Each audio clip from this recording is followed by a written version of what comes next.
Kepakaran dia memancing. Hah? Dia pancing apa? Duyung. Perempuan.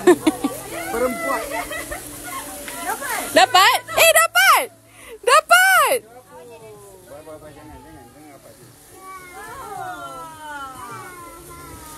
Siapa yang dapat ni? Bukan you kan? Oh, Zalina.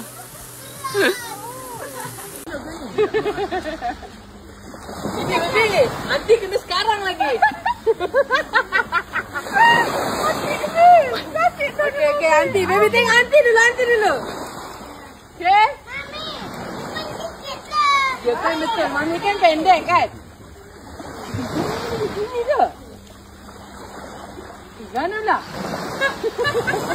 Tak payah Injil. Sini, Miss. Jauh tu. Dia gedik lah. Tengok dia. You pula.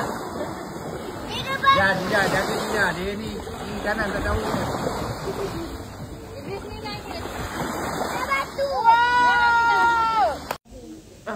Okay.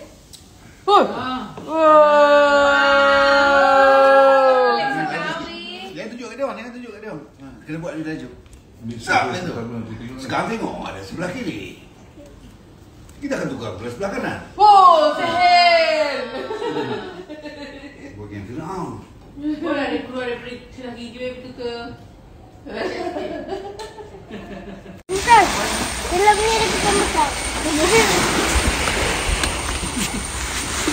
Ni. Anak dia ni tak geli ke macam ni.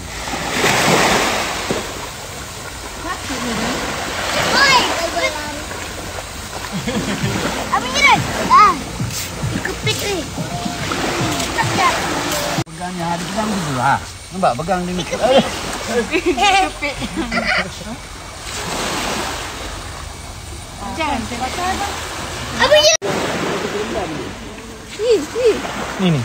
Dia pegang sini. Sini satu, Kat duri sini dia. satu. Kat duri. Tapi jangan tekan kuat sangat.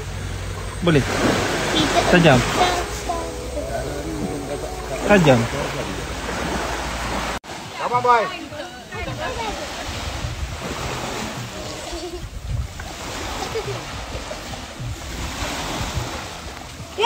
Hai.